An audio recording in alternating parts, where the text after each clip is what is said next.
Hey guys, so here's another video about Mainstage, and we're just going to cover the basics of everything and the layout of how everything is. So we're going to open up Mainstage.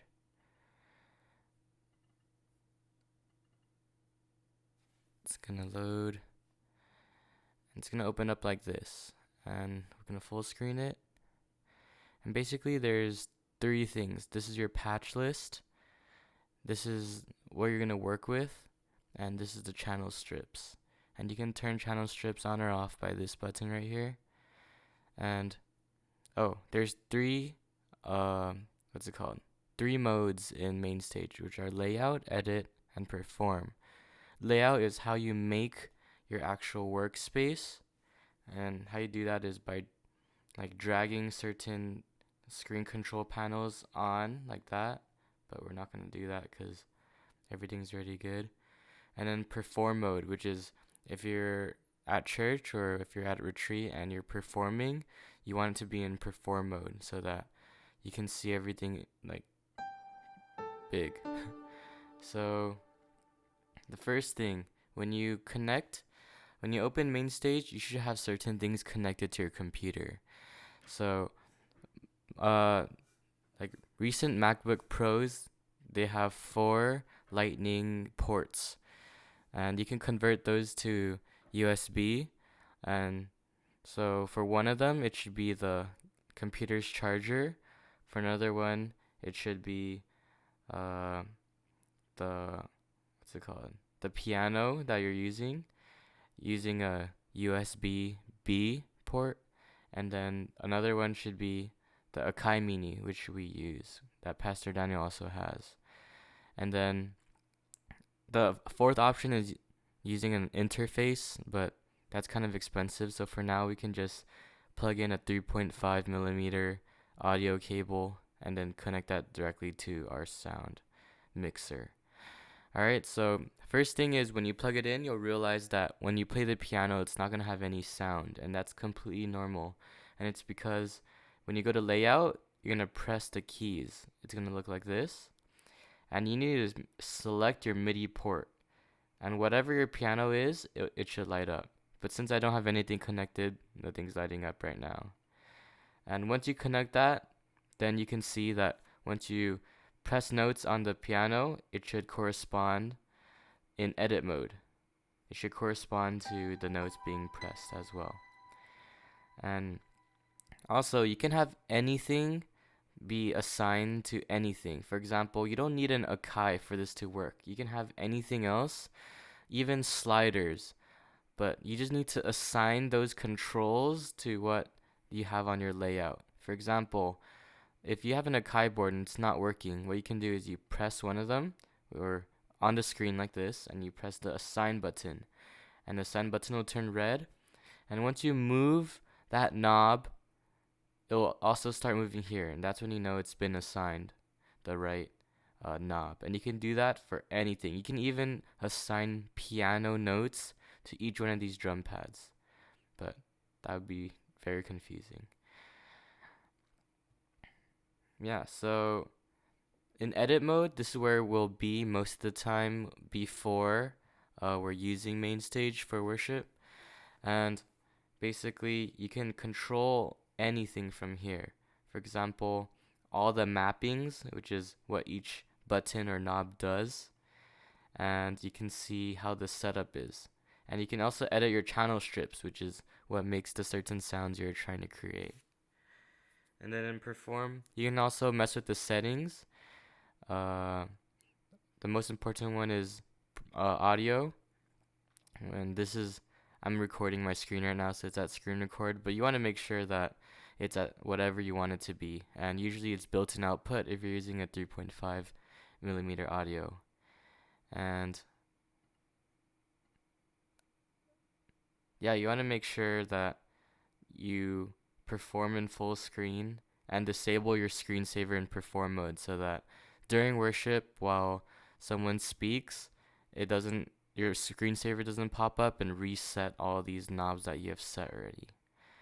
And yeah, that's about it. Make sure your tuning is at 440, which is normal. If you go all the way up, that's one half note, and same thing for the bottom. So make sure you do that. Parameter values. This is kind of important.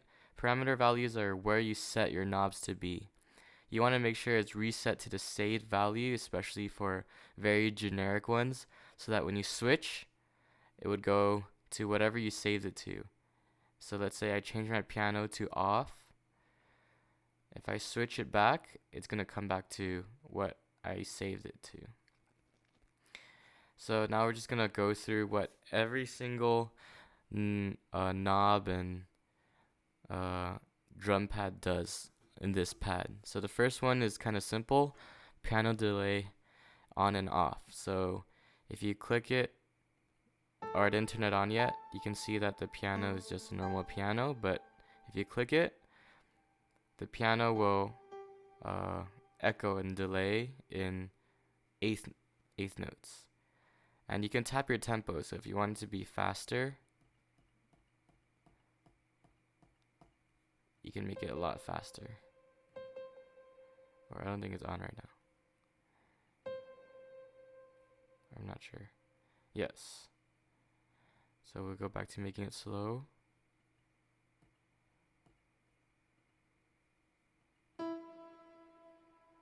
Yeah, it's off right now. And then the next one is strings. We usually don't mess with that one, so you don't need to worry about that.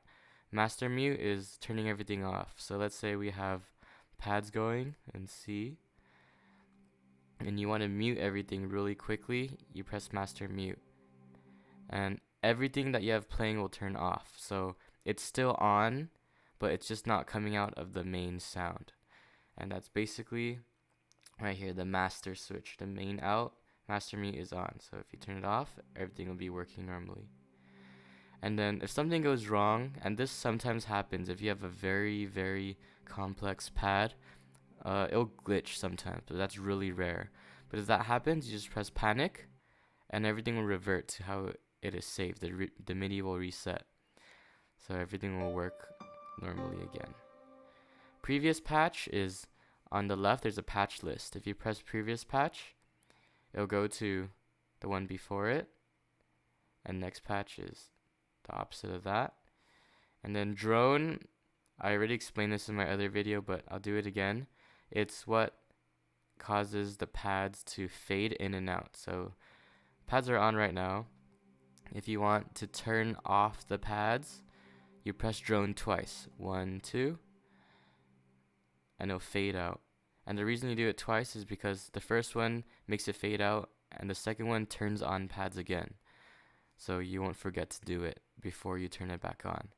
So let's say we change to G. So it'll go back on now, as you can see. And it's really important, if you want to change the keys and you want to do it smoothly, you don't need to turn off the pad. You can just press the next key like that, and it'll gradually change by itself.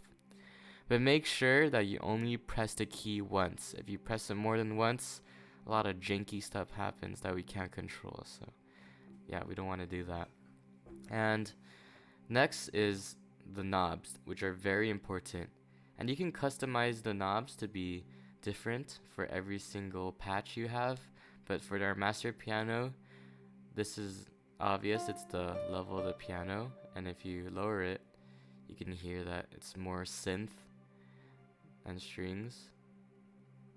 And second one is synth. You can hear that it's a lot more synth if you turn it up. We're gonna go back. Strings is more of the low end, so you can hear, if you turn off piano and synth, you can hear the strings like so. They just help mix everything and make it clean. And mod wheel is what makes it sound very good. So you realize if you change patches, the pads stay in the background, so you don't need to worry about that. So let's say you want to mod everything. So this is a normal C. It's the beginning of a song. It's a little more quiet. And then you turn the mod wheel up, like during a chorus. It'll sound very different. And for different patches, the mod wheel makes a big difference. And let's say you saw that where it started here, but you want it to start at 0, because that's what you want mod wheel to usually do. You see the save value is 14 right now, so what we're going to do is make it 0 so that every time we switch back, it starts at 0. So for different songs, the mod wheel has a bigger effect. Like for this one, I took this off Tremble, but it has a very nice modded mid-tone. So let's say we play like this, and then you want it to swell a lot. It'll sound very different once you turn up the mod wheel. Okay, and the next thing is piano reverb. We don't really worry about that. The pad's tone is, if you want to get technical about it, it's how high the EQ is cut on the pads, and this is the pad channel. You can see if you turn up the pad tone, it has more high frequency, and if you do it lower, it just turns it off. But high frequency, low frequency, and we usually set it right around there because you don't want it to be too low where it fights the bass, but if it's too high, it takes away from the guitar, piano, and vocals. And the pad's volume is self-explanatory. You can see the slider moving here, and that's the volume of the pads, and that's up for you to decide, but I don't like it that loud. But yeah, you just need to find the right place. And then the master is the master volume, so you can control everything that comes out with this master volume button. And you realize that it doesn't go max all the way up because the saved value is here, but you can always make it more if you want, like so, and you can change everything. For example, if you're playing at max volume and it's still not loud enough for your setting, you can just always turn it up more, and yeah, you can make it louder.